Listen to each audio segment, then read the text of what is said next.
Soccer Boppers, more fun than a pillow fight by Big Time Toys. Soccer Boppers!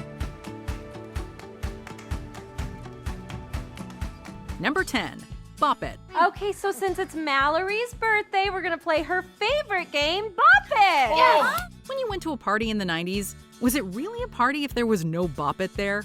This game featured a voice giving you instructions on whether to pull it, twist it, or bop it. And you had to have some serious coordination to be able to master it. Man, that looks easy.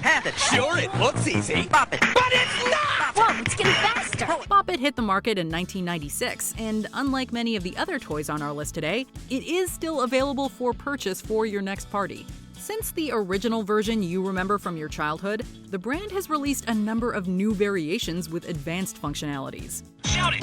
Yeah. Shout it. You're out. Number 9. The Talk Boy. After the 1990 success of Home Alone, Kevin McAllister was back just 2 years later for Home Alone 2, Lost in New York.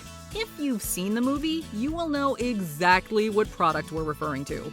Guests of the new celebrity Ding Dang Dong stay at the world-renowned Plaza Hotel, New York's most exciting hotel experience. Interestingly enough, this product was specifically created for the film and also hit the retail market as a movie tie-in in tandem with the film's release. Stop drooling on me. Stop drooling on me. And that, friends, is how the Talk Boy was born. It was a simple device that acted as both a cassette recorder and player, with a voice-changing feature added to the later model, as well as a design that appealed to the younger crowd. After seeing Kevin use it for his over-the-top antics, it's no surprise that tons of other kids wanted one for themselves. Number 8. GoGos Crazy Bones. Whether you simply collected them or actually played competitive games with them, you definitely carried some crazy bones in your backpack if you were a kid in the late 90s. Some people say the world's crazy, but they don't know about crazy bones! Did you know that they're actually based on a children's game from ancient Greece called Astragal? Astragal refers to knuckle bones, which is a pretty fitting name because the game was played with sheep's knuckle bones. Crazy bones, however, were actually pretty frequently prohibited in schools because they were reported to be distracting, and were also said to cause stealing and fights among students. If there's one marker of success for a kid's toy, it's being banned in schools. Welcome to the crazy world of crazy bones! There's some of these, they're going, ah! Number 7. Skip It. Today, kids are glued to their seats watching iPad screens. But back in the 90s, we had plenty of toys to keep us active, like Skip-Its. It's a pretty simple mechanism. There's a loop that hooks around your ankle, with a ball on the end of an attached rope that you're supposed to skip over. The very best thing of all, there's a counter on this ball. So try to beat your very best score. See if you can jump a whole lot more. Technically, Skip It was released in the 80s, but it wasn't until the 90s that the so-called Skip It Renaissance took place, according to the CEO of the company at the time.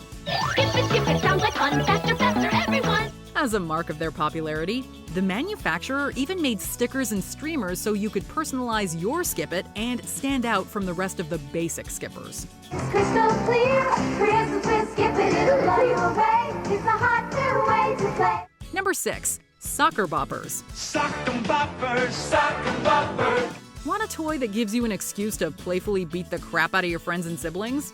Then you need Soccer Boppers. They're even more fun than a pillow fight. Previously known as Sock'em Boppers, these inflatable boxing gloves were introduced in the 70s, but didn't reach peak popularity until the 90s. Blow 'em up, put your hand inside, get ready to have the time of your life! Incidentally, they had to change their name due to a lawsuit claiming they infringed on the name of Mattel's toy Rock'em Sock'em Robots, so Sock'em Boppers became Soccer Boppers. While they did see a resurgence in popularity in the 2000s, we're not so sure how today's parents would feel about the inherently violent use of the toy. Soccer Boppers, more fun than a pillow fight by Big Time Toys. Soccer Boppers! Number 5. Kush Balls. What do you have there? Kush? This? Yeah? Yo. What was it about these things that made them so much fun to play with? The inventor of Kush Balls, Scott Stillinger, actually conceived of the idea because he wanted something to teach his children to play catch with. They're soft enough that they don't hurt if you get hit with them, and they won't bounce away if they hit the ground. Released in the late 80s, their massive success continued into the next decade. I used to love these. This was like so cool when I was a kid. By the time Stillinger and his business partner Mark Button had sold their company in 1994, they had sold 50 million Kush Balls and were making around $30 million annually. Did you know that each Kush Ball is made up of about 2,000 rubber filaments? I did not. Number 4. Creepy crawlers. Behold, my most horrifying creation. Graveyard ghoulies. The 1960s Easy Bake Oven saw the addition of the Snack Center in 1993. Help toppings on top while you mix up a cake. Bake it in the oven and decorate. In a similar fashion, the Creepy Crawlers toy saw a revival 3 decades later. Originally launched by Mattel in the 1960s and known as the Thing Maker, this oven set popped out insect-like creatures to many children's delight. It makes creepy crawlers, spiders, lizards, snakes, dragonflies. Make them yourself with this nice plastic goop. It had users pour Plastigoop into molds, which were then baked in a 390-degree, quote, open-face electric hot plate oven. 390 degrees is pretty hot for a kid to handle, and safety concerns sent the toy packing. Get it? Luckily, Creepy Crawlers resurged in the 90s, and this time it was only powered by a light bulb. Much safer. Gross out your sister, embarrass your dad. You can be a little creep without being bad. Number 3.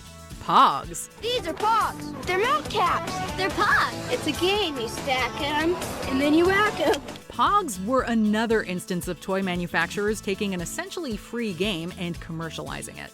There's a little bit of history to unearth here, with roots maybe going back as far as 17th century Japan.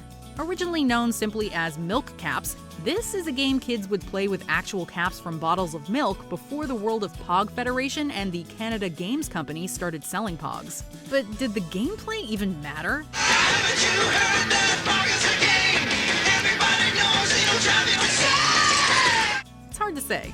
We're not sure anyone had a serious grasp on how to actually play Pogs.